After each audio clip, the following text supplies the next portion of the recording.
Ka-agree, ngayong araw po ay magde-demo po tayo sa inyo kung paano po magpapahinog ng ating mga lakatan gamit po ng natural way, bunga ng kyesa. Yan po. Pero bago po natin pag-usapan yan, kung bago ka pa lang sa channel ko, paki-like naman po, comment, share, and subscribe. At huwag kalimutang i-hit ang ating button bell para ma-notify po kayo sa ating mga bagong upload. So, magpapahinog po tayo. Yan yung pamamaraan namin dito. Papakita po natin sa inyo step by step kung paano po yan gagawin. Pero dapat unang-una po, ano ba yung mga materials natin? Dapat po, mayroon po tayong lakatan na saging. Mayroon po tayong bunga ng kyesa. Yan po, hatiin natin yan sa dalawa. Kasi dalawang crates yung ano natin sa dalawang basket. Mayroon po tayong asin. Bakit ba may asin? Mayroon tayong piece of paper. Mayroon tayong kutsilyo. Mayroon tayong mga sako at mayroon tayong woven na bamboo basket. Tawag sa amin ito kaing, sa iba bangkat, pwede na rin po. Yung gagawin po natin talaga una-una ito po, naka-arrange itong mga sako dito sa ating paghihinugan. Ito po yung gagamitin ng dalawa, bawat isa po ito isang crates na ito na buong na talagang punong-puno. Dapat lagay ng tama na walang magsisingaw na hangin dito sa kaing yung ating mga sako, mga ka-agree. So pagkatapos niyan, ilalagay natin sa pinakailalim yung ating kyesa. Kung pwede po, kahit dyan sa ilalim, walang basta-basta ng singaw niya mamaya pag na-press. Kung lagyan nyo ng plastic sa ilalim ay pwede rin. So ito na po, next na gagawin natin ay ilalagay natin sa pinakailalim yung kyesa. Hatiin natin sa dalawa yan. At bakit may kutsilyo, bubutasan po yung malapit talaga sa kanyang ito po mga ganyan, bubutasan bawat isa yan. Kung bakit ba ganun, tingnan nyo na lang pag nalagay na natin sa kaing sa ating bamboo basket. So yan po, nailagay natin sa pinakailalim itong ating mga kyesa na may butas sa itaas. Paalala lang po, yung gamiting kyesa ay mayroon ng yellow, hindi pwede yung puro green. Kahit may green, basta may yellow na part na yung side, yung mga side niya, pwede na po yun. Dapat po ganito, yung malapit ng mahinog talaga. So gagawin na ay dahil ng butas yan, lalagyan ng asin yan. Lalagyan ng asin, yun po. Asin. Bakit ba may asin? Hindi nga namin alam talaga ano yung explanation bakit pag nilagyan ng asin, mas mabilis siyang mahinog. Na mag-iinit po yan. Yan po. Asin. Pakunti-kunti lang. Basta importante yung asin. Pagkatapos po niya na ay takpan natin itong papel sa taas. Bakit ba?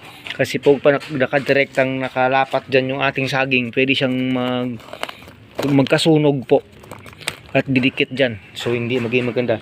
Next po na gagawin niya na yan po ay i-arrange na dyan sa loob ng ating kaing yung mga nadihand ng saging natin. Pero wala tayong tripod, walang nag-video sa atin. Try natin nang gawin mag-isa. Dapat po ay talagang naka-press na ng maganda, naka-arrange ng maganda talaga.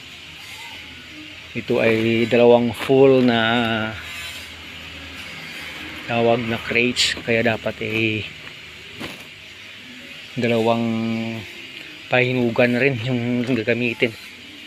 Yan po, dapat maganda talaga yung lapat. Yan po, paalala lang po, yung ating mga saging ay dapat na harvest na siya at least 1 day to 2 days ago para po nakapag bawas na ng katas, para po maganda yung magiging hinog niya. Siguraduhin lang po na walang ng hangin, na basta-bastang makakapasok ng yung hangin, kasi hindi siya produce ng heat. Hindi makakalabas ng pag nalabas yung ethylene dyan sa sa kyesa fruit, pag may singaw, parang may singaw, hindi siya mahinog ng maganda. So dapat kahit na ito sako lang yung paligid, pero dapat yung pag-arrange natin ay maganda, lapat talaga. Maganda yung paglapat para siguradong mahinog. Mahinog na nga. Kunin na natin to, kasi pag hindi mo ito kinuha, itong mahinog na ito, talagang yan, tawag ma-overripe yan. Yan. Tingnan natin. Lagay natin mamaya sa taas yung may hinog kanina. Kasi mas mabilis siyang mahinog. Dapat nasa taas na lang talaga mga ka-agri. Talaga ha. Oh. Tamang tama mga ka-agri. Tamang tama. Oh. Yan. So ito na lang po siya. Yung last sa taas. Dahil may ikli yung ating sako, dapat may ilalagay mo ng 2 sako dito bago ito. Pwede pang lagyan ng plastic sa taas mga ka-agri. So yung gagawin, extra sako natin. Ito po. 1 hand na lang, 1 hand. Pipitin po sa magkabilaan ng maganda talaga. Pipitin yan. Ayan. Yung isang sako lang kulang po yan. Dapat may nagka-cross dito. Kulang yung sako natin. Ito na lang. Labas natin naman ito. Plastic. So, ito. Nangyari ay ito. Ipitin ng maganda sa magkabilang dulo. Para yung hangin hindi basta-basta makakapasok. Oh. Ayan. Ayan. Ayan talaga. Ito po yung ginagawa natin. Tapos yung sakong sa palibot yan. Dapat na ano maganda. Dapat na maganda. Wala tayong videographer Ito yung hirap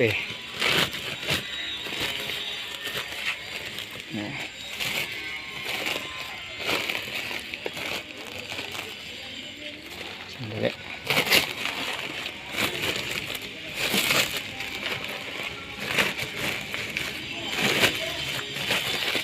Oh. Kaya kung maputong video ko, ganyan po itsura Pwede pa yan lagyan ng plastic sa taas at saka lagyan ng pabigat para po hindi papasok yung hangin ng basta-basta para po gaganda yung kanyang paghinog. Stop muna natin ito. Cut natin. Yun po. Pagkatapos po ng sako, lagyan natin ng plastic sa gilid at pabigat sa taas para po hindi po siya akyat, para po ma-contain niya yung init sa loob pag umpisang uminit yan. And open po natin yan after 48 hours po talaga pag ganitong natural. Pero kung gamit tayo ng mga ethylene na mga commercial ethylene content kaya ng Calboro dito sa amin or Etril, ay wala. Bilis lang yun. Etril ilagay lang sa tubig tapos ilulubog lang, mahihinog na.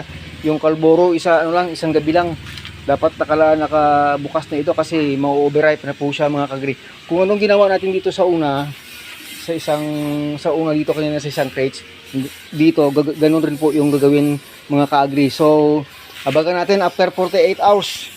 Yon. 48 hours. Tingnan natin kung anong nangyari. Nahinog kaya itong ating saging. Pag hindi po siya nahinog, kahit na hindi masyadong pula, basta lumambot po siya, ay sure yun, mahinog.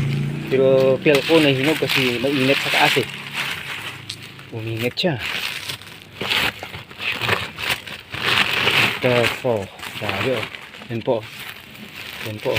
Wow, ganda. Ganda ng kanyang pagkapula after 48. After 48 hours. Bukas pwede na makain yan. Nako. Ganda ng kanyang pagkapula. Ito mo yan. Ayun Ganda ng pagka-red. Ito siguro hinog din. Kasi uminit din uminit din siya. Sabi wow. Diretso na namin ito ni Brother Jay sa church. Ayan. Ito, pulang-pula, ganda ng init niya Ito, hindi shadow pero bukas pula na rin yan. So, diretso na lang natin sa sa tricycle. Saan ba yung tinga? Okay.